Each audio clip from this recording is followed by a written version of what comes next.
I'm telling you right now, I don't feel good, but this is probably the best realization that I've come to in the past couple months, and I'll tell you why. Hey guys, it's Will. Welcome to the channel.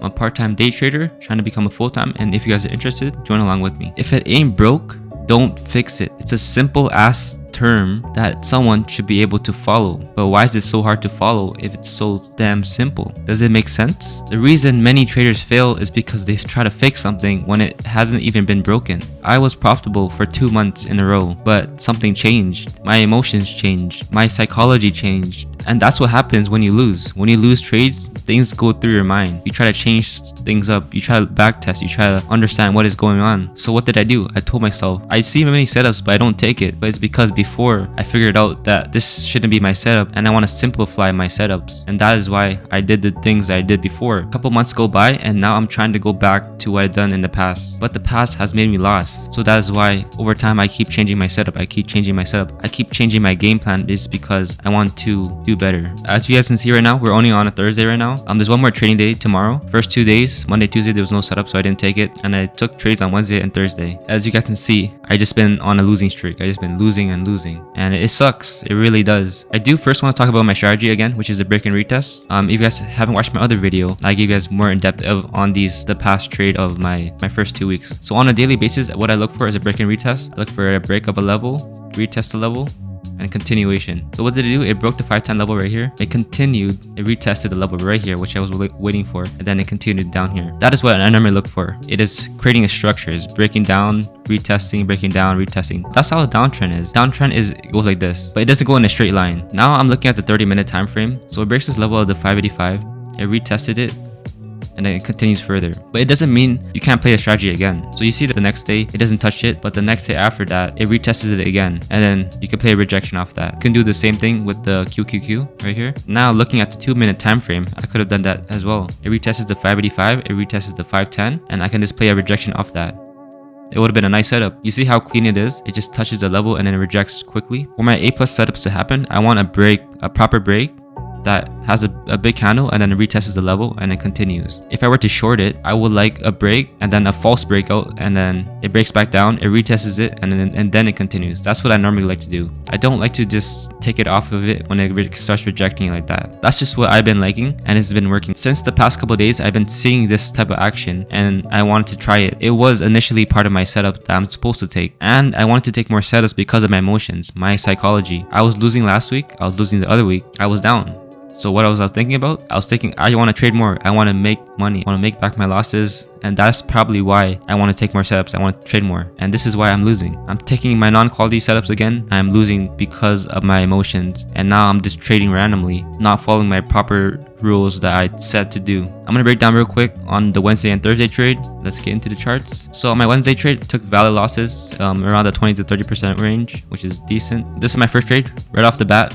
What I can see a proper break of the SPY level and retesting the 591 right here, 591, and then it continues. That's what I mainly look for. But coming into this, I was thinking about what I saw the past couple of days, and then instead of thinking about that, even though I saw it, I was like, I don't want to trust it because I was thinking, oh, the supply can just reject like last time. And I took a trade and I instantly just failed right there. I re-entered the trade, I got smacked again because we're in an uptrend. We're in an uptrend. Right now, this is the 2-minute time frame. If you guys can see this level right here, it broke a key level.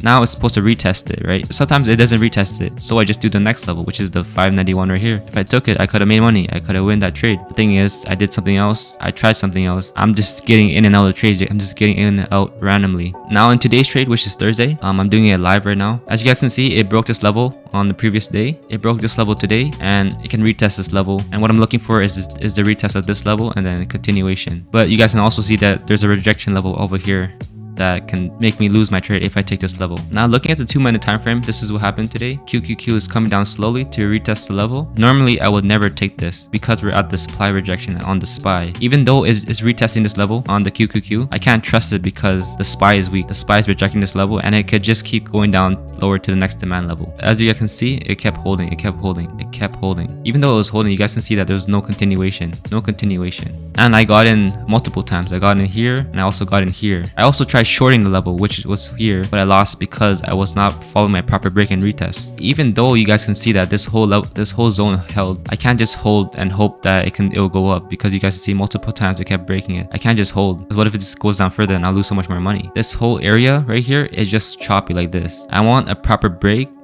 slowly retest, and then continue like that. That's what I look for. But the past couple days, the past weeks that I've been not doing great has affected my mentality, has affected my psychology, has affected my emotions. For me doing different things, if I just kept what I was doing and just working on my problems, then I would have been off in a better place. I would have probably not taken any of these trades and would have been better off. This is why it's so easy for traders to fail. And you guys can see right here that I just failed because I tried changing something that was already working fine for me. If I keep changing things up, it's going to mess me up a lot. So moving forward, what I want to do is that I did back tests. I'm looking back at my past trades and just understanding what I need to do. Today clearly is showing me that I should not be doing this, and I should just go back to my strategy and just look for my A+ quality setups, because trading every day is valid, but if it's not working for me right now, then I shouldn't be doing it. I should be trying to master one thing before I go on to the next. Until I master that strategy, then I can think about doing more things, or I should just paper trade it and trying to see if it works, and then I can implement it later. But if I'm not consistent yet, then why should I add more things? That's gonna complicate my strategy and just make me lose in the long run. I am down over $100 this week. I took trades Wednesday and Thursday. There's still another trading day tomorrow. It's the next day, and I did actually trade on the Friday. But remember what I told you guys, this is probably the best month of realization that I have come to, because even though I made many mistakes and I'm down, I'm red, it doesn't feel great, but all these mistakes are helping me understand the bigger picture of what I need to do. And let's say I kept doing great, right? I was green, and I decided to increase my size. Imagine I had a losing streak then. I'll be taking bigger losses. I'll be questioning my abilities in trading and questioning myself, like, why am I losing? And then it might take me even longer to get out of that losing streak. In the Wednesday and Thursday trades, I did take trades that did not really align with my strategy. After I finished trading on Thursday, I realized that I need to just stick to my strategy and just not deviate to my old habits and just keep trading every day. I was not taking the proper setups that I would normally take, and I tried it. But that's the thing, you keep trying things and they don't work. But that's part of the journey. You gotta keep trying it and tweak your strategy. You gotta tweak your plan, and until it gets better and better, and eventually it will get so solid, it will get so simplified that it will show more consistency. So after the Thursday, while I was journaling my trades and just thinking maybe I'm probably not going to trade on Friday because my setups don't occur often, right? But obviously you guys can see here that I traded 3 days in a row. Normally that hasn't been happening in the past. It's rare for me to trade 3 days in a row. I was not expecting much, but on the Friday I was just waiting, and then the setup just came to me. So I told myself I just have to take it, and I'll show you guys right now in the charts. This is my Friday trade. I lost 35%. Definitely should not lose 35%. I was still in the trade, but I had to leave to work, and my plan was still valid. My strategy was still valid. It did not break my levels. So I kept being in the trade, but I used my phone to look at the charts. So I had to keep looking at my phone, and when it broke the level, I sold it. But obviously it takes more time. Somehow it's 35%. It had probably been less than 30%, but it is what it is. Right here is a 30-minute time frame. Pre-market, it broke this level right here, and it kept gapping up. So it went to my next level. What I was looking for was a retest of this level and continue on. Same thing goes to the SPY right here. So left side is QQQ, the right side is the SPY. It broke this level pre-market, and I was waiting for the retest to continue for the longs. Just because we're in an uptrend, it doesn't mean I can't short it. If you look at the QQQ right now, the pre-market is above this level. If it ever breaks down here, I can decide to short it. I can decide for the retest and then short right here. I had 2 game plans. I either long it or short it. It depends on what the market is showing me. Now looking at the 2-minute time frame, the QQQ is on the left again and the SPY is on the right. Since we're in an uptrend, I was more biased to long the 521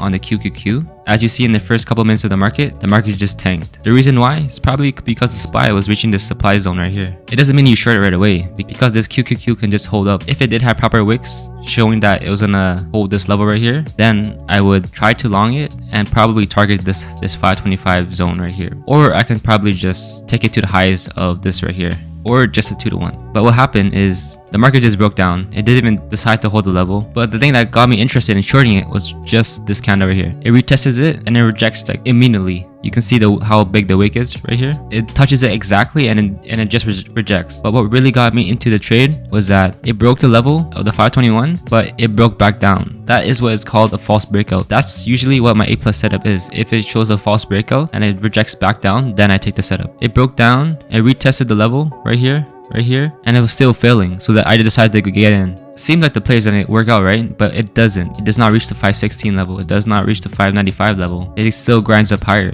This is why I also look at the Nasdaq and the ES futures. It still has room to get down here. It still has room to get down here. But why does it stop? It's because of the Nasdaq level right here. This is the 50 SMA. This is the daily moving average that I also have. That also play a role into my strategy. Every time it touched the 50 SMA on the Nasdaq, it got bought back up. And again, it touched it, same thing what happens. Again, it touched it and it went back up again. So what I was targeting was exactly that level. But why didn't I get out? That's the question. I got a 2-to-1, probably twice. I recorded the live trade, but something happened to the video, so I can't show you guys that. Essentially, my mind was just playing games with me. I was really wanting to wait for that 60%. Which it was like a 2-to-1. It did hit 60%, but I was like, I don't know why I didn't sell it. Maybe I was just waiting for it to break down a little bit more or something, but I just didn't sell. And it was a really good trade, but I lost at the end because I couldn't click the sell button. And that really just hurt. It really annoyed me afterwards because it was starting to go up. Maybe this trade won't work out. But then the thing is, it did work out. I just didn't click the sell button. I just don't know what happened. That's the battle I've been having in this month. It happened twice already. It happened today and it happened in the first week. I couldn't click the sell button because I was just hesitating on what I want to do. And this is probably why I'm going to put a profit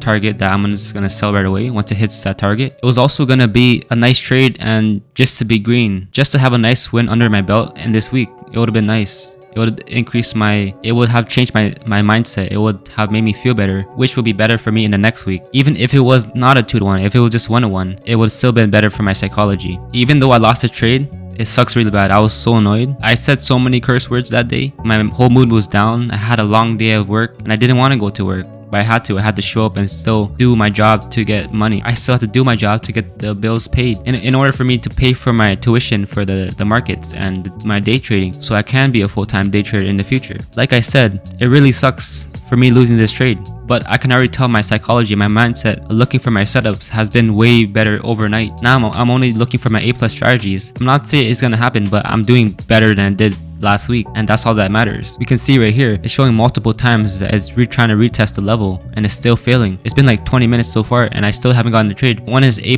when it's showing me right in my face, then I had to get in the trade. I didn't get in the trade, but I ended up losing because of my psychology again. All I had to do is work on that and I can be better off than I did yesterday. I can be better off than I did the last week. And what I like to say is, how you do one thing is how you do everything. Let's just keep staying consistent, let's keep staying disciplined, and let's just get 1% better every day, and I'll see you in the next one.